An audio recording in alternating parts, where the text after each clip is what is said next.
Next up, we're going to give you guys what you want. A 20-minute story analysis dissection on Tuesday Slide. All right, here we go. So black leather glove, no sequence. Nike cross body. Got a piece in. See, when he said it go right foot up, I think he's talking about putting his foot on the gas pedal and then taking it off because he's, he wants to take a break a little bit. He wants to take a break from killing the rap game. Slide. What do we think slide means in the context of this song? I think, Drake growing up, he's from Toronto. He's from the 6. It's a very urban environment. There's not much for a kid to do besides go to the park.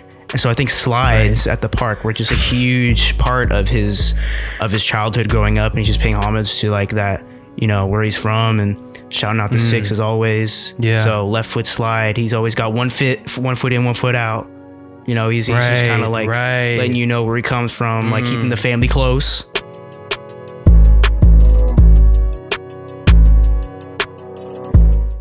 And we got this surprise drop by the man himself, Drake, titled "The Dark Lane Demo Tapes." And Drake, aka Channing Tatum. You know how it is. So yeah, Channing Tatum decided to drop the Dark Lane Demo Tapes. And I guess let's just start off with what were you expecting going into this mixtape, coming off of Scorpion, which I think it's fair to say that it was underwhelming from a number of certain aspects. You got the fact that it was after the whole Good Music rollout where they just ruled the entire month up to that week where he was dropping, and the whole Adonis, you're hiding a son thing. And then just obviously the fact that it's a Drake album and he seemed to be really like putting a lot of marketing into it. That really hurt him, by the way. Scorpion, I think, like to the public perception. Honestly, it was underwhelming and oversaturated is what I would call it. Right. I think the double disc thing, the double album thing really hurt him because no one wants to know what they're expecting. I think from going into an album knowing that I'm getting 10 rap songs and 10 singing songs, I think it's too formulaic a little bit for me. Right. Yeah. So going into this mixtape, what were you thinking? I don't really know. I wasn't thinking much. I think I saw the track list. I'm like, all right, I think we were talking about this. It seems pretty dark. Seems pretty moody, especially after seeing the release of the album cover and stuff like that. And I kind of was just hoping he was doing what we suggested that he should do in our Views review or revisit, and that he goes into a different direction, a little more experimental, a little more dark, a little more atmospheric, something that has a little bit more texture I can grab onto. Let's go in depth into this album, starting off Not You Too. We'll get into the next track, Not You Too featuring Chris Brown. This one is one of those songs that definitely grew on me. It's definitely one of those songs that I feel like Drake has had for a while because it's very generic R&B Drake, where it's, talking about trust, talking about a girl who being betrayed by a girl, whatever, trust issues, all that. At one point, the funniest thing to me is when I can feel Drake not really caring about lyricism. So there's a point where he just says over and over again, trust. Trust who? Trust. I'm kind of digging this Drake and Chris Brown duo, whatever you want to call them. They're both talented. They're both toxic, to say the least. But they both channel that into their music, I think, the right way. And I think that we could, in the future, get some really, really great songs between these two. Obviously, we know they can do the pop hits like No Guidance. They can do these ones where it's more atmospheric and moody. I actually like the use of Chris Brown in this track.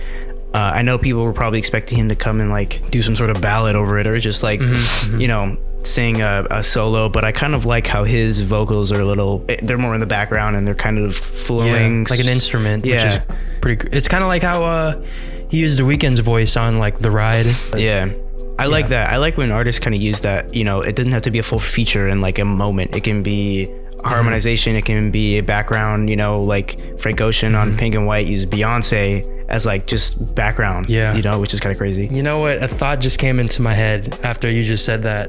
Who do we know that's the best, one of the best in using his voice, give this moody kind of aesthetic to the song? The Weeknd. Yes. And we know The Weeknd to be apparently, we don't even know if they're beefing, if they're best friends, because on the War freestyle, he's like, and the boy that sound like he sang on Thriller, you know that's been my nigga. We just had to fix things, family, 6 things, we can't split up. and then The Weeknd comes in, I took half a Xan and I still stay awake. It's not as serious as, you know, we're making it sound, but it's still a little playful jab. I wonder if Drake is kind of using Chris Brown as like a substitute for The Weeknd. Because I could see him, like I just mentioned, The Ride, where he kind of uses The Weeknd as in a similar fashion. I'm kind of wondering if he's just like kind of plugging in Chris Brown into where he would use The Weeknd. Which, hey man, I'll take. I would love to see an OVO XO deal, but if this is the best we're gonna do, then yeah, not too bad.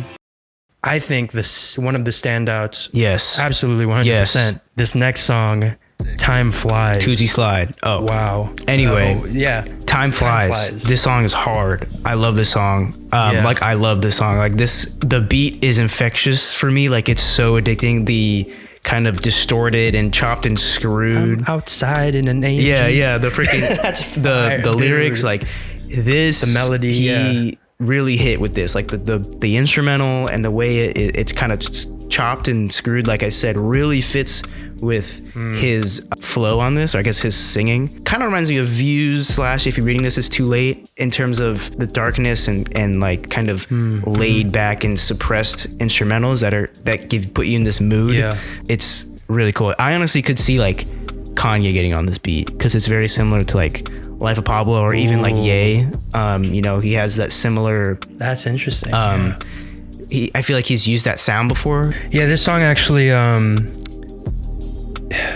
I actually explored some like past trauma because of this song, because I had a similar feeling to this song as when I first listened to In My Feelings. Me and my brother, like my brother's a big Drake fan, so like whenever a Drake album comes out, we always listen to it together.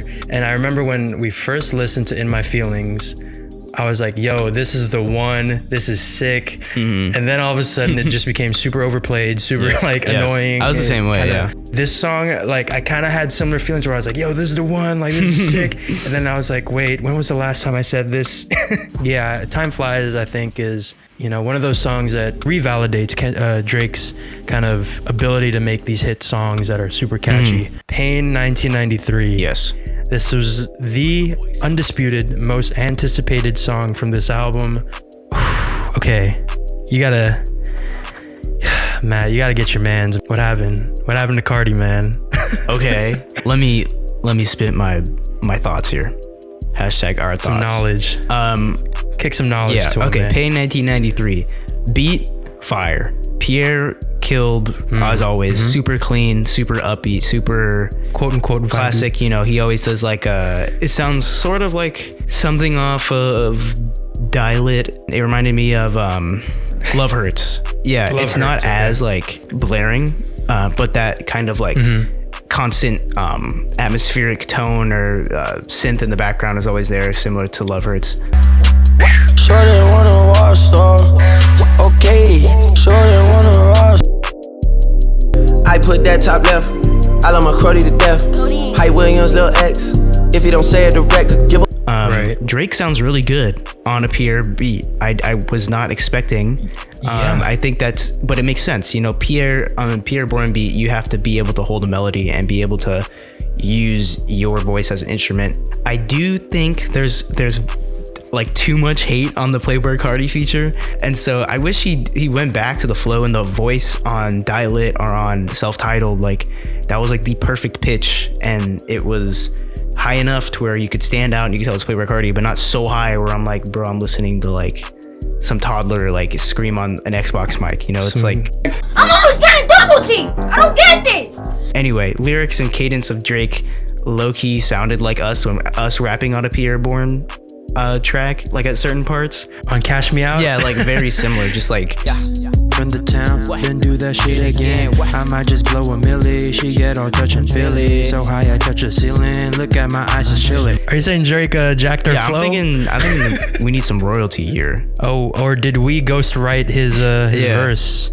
on the low.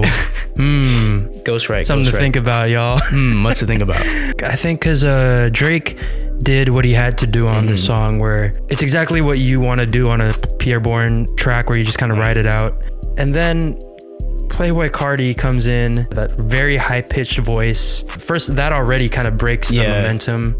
And also, like, his verse too is pretty, like, it's pretty high energy. I think he just needed to go with something a little more mellow, something a little, and also the way Drake comes back into the song, it sounds very much like, all right, let me take this, like, let me take the controller from you real quick. Let me take First of all, I wanted to ask, did this help or hurt him in terms of anticipation for the next album? It's hard to tell right now. I think because so many people have so many different opinions on this project, even within just you and me, we have very different opinions on some fundamental tracks. I feel like if it did help him, it bumped him up maybe a couple pegs, but not fully reinvented what we know who Drake is, you know what I mean? It actually felt like the music was progressing from what his last full project was, I guess, which was Scorpion, so long ago. I think that if you liked Scorpion, I think it's more Drake, so you like it, you know.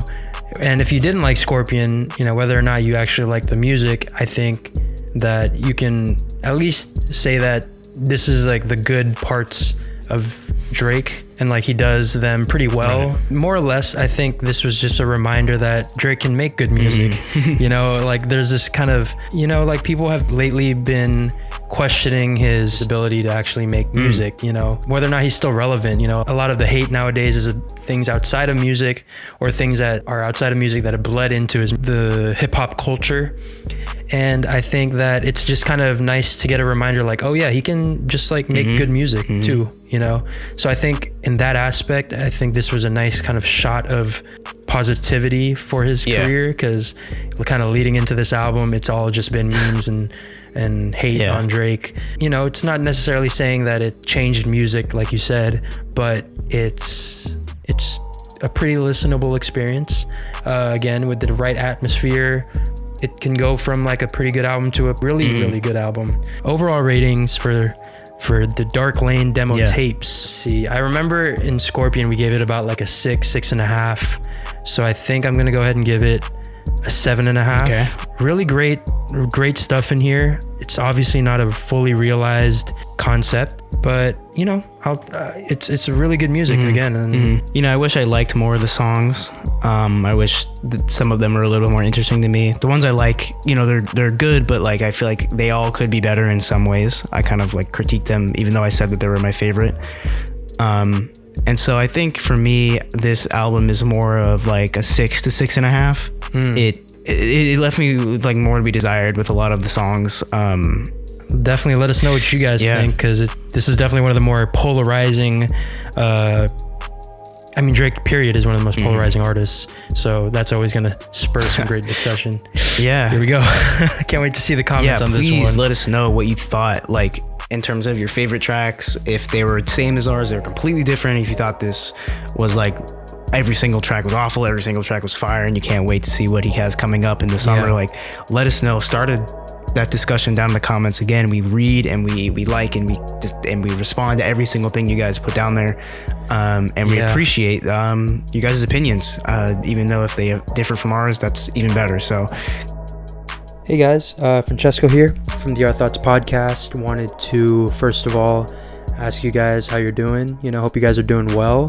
Hope you guys are taking care of yourselves. I know that my room's been looking a little more messy than usual in recent episodes. I know Matt's been moving around a lot, so it's been pretty chaotic for the both of us. But leave a like, comment, subscribe if you haven't already. Let us know what you think about the Dark Lane demo tapes, as we said before.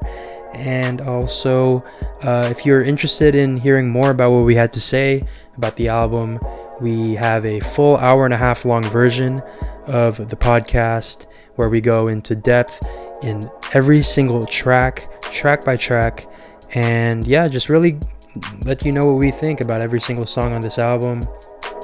I think the link will be somewhere in the description or on the screen. I think we can do that now, thanks to you guys. Thank you for all the new subscribers out there.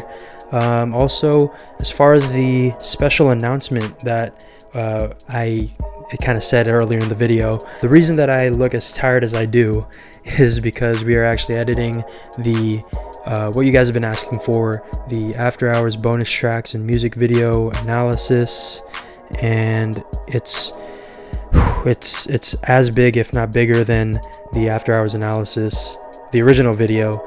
And yeah, we're really excited to get it to you guys by I want to say Saturday, but at latest Sunday. We're gonna try to get it to you guys by this weekend. That's all I know. And is there anything else? I think that's it. We have actually a little surprise for you towards the second half of that video, so definitely stay tuned for that. See you guys soon. Again, take care, and yeah, peace.